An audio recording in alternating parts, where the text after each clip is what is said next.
जय हिंद दोस्तों, इस वीडियो में हम लोग देखेंगे स्टैटिस्टिक्स का एक इम्पॉर्टेंट क्वेश्चन जो पिछले साल पूछा जा चुका है पूरे 5 मार्क्स में। तो इस क्वेश्चन को देखते हैं इसका आंसर के साथ। तो क्वेश्चन क्या था? Define allocation problem in stratified sampling. Question बोलता है कि एलोकेशन प्रॉब्लम को हमको डिफाइन करना है स्ट्रेटिफाइड सैम्पलिंग में। तो ये पूरे 5 मार्क्स में थे, तो बस उसके डिफिनेशन लिखने से कुछ होगा नहीं, तो उससे रिलेटेड चीज़ें भी लिखना पड़ेगा, तभी आपको 5 मार्क्स मिल सकते हैं। तो आंसर क्या लिखना होगा? Allocation problem in stratified sampling concerned with the how to determine the size of the sample to be selected from each stratum और ग्रुप इन अ पॉपुलेशन। तो ये एलोकेशन प्रॉब्लम होता क्या है?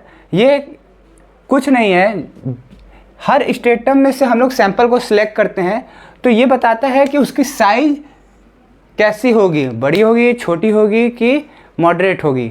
बस इसी को कहते हैं हम लोग एलोकेशन ऑफ प्रॉब्लम। फिर से देखिए क्या होता है एलोकेशन प्रॉब्लम क्या होता है। अगर कोई ग्रुप या स्ट्रेटम में से हम लोग सैंपल को सेलेक्ट करते हैं, तो उस सैंपल को सेलेक्ट करेंगे तो सैंपल की साइज़ तो कुछ होगी, तो वही साइज को बताने का काम ये हमारा एलोकेशन प्रॉब्लम काम करता है। इसके कुछ फैक्टर भी हैं जो कि 3 है। पहला स्ट्रेटम साइज, मतलब स्ट्रेटम का साइज़ कैसा है, बड़ा है कि छोटा है। स्ट्रेटम वेरिएबिलिटी, उसमें जो चीज़ें हैं, जो यूनिट है, जो हमारा स्ट्रेटम के अंदर चीज़ें हैं, उसकी वेरिएबिलिटी कैसी है।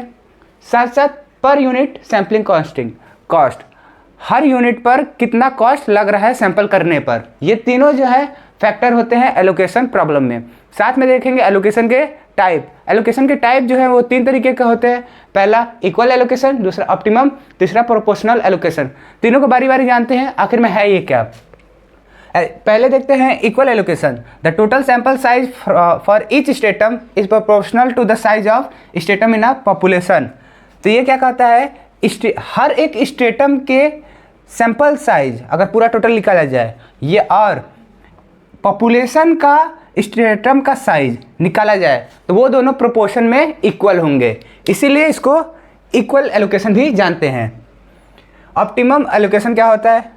ऑप्टिमम एलोकेशन को हम लोग दूसरे नाम से भी जानते हैं, जिसका नाम डिसप्रोपोर्शनेट एलोकेशन होता है।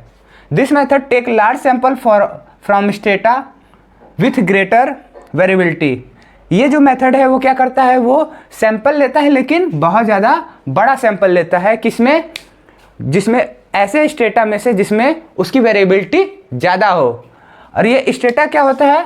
ये होता है प्लूरल वर्ड किसका? स्ट्रेटम का। अब स्ट्रेटम क्या होता है? कोई चीज़ का ग्रुप बना दीजिए तो उसको कहते हैं स्ट्रेटम, और वैसे ढेर सारे स्ट्रेटम रख दीजिए तो उसको पूरे को कहता है strata. This help to minimize the overall sampling variation. और ये क्या काम करता है? इसका मेन मकसद जो है वो सैंपल वेरिएशन को मिनिमाइज करने का काम होता है।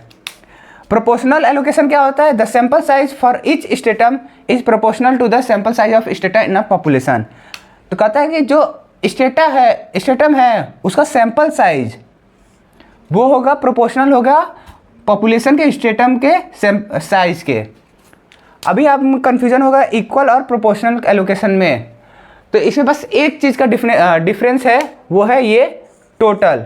इसमें टोटल नहीं आता है।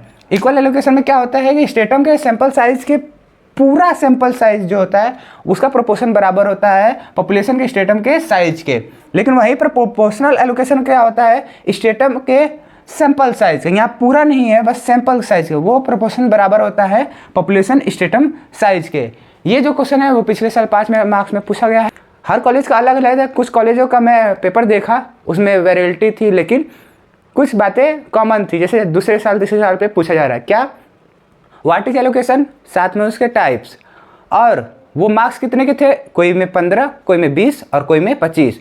तो ये ज़्यादा के होते हैं, तो इतना लिखेंगे तो आपको मार्क्स नहीं मिलने वाला। ये 5 मार्क्स के लिए क्वेश्चन के लिए था। तो इसके जो लास्ट में आपको लिंक दिखेगा, वीडियो दिखेगा, वो मिल जाएगा व्हाट इज एलोकेशन। मिलते हैं अगले वीडियो में, फिलहाल के लिए इतना ही।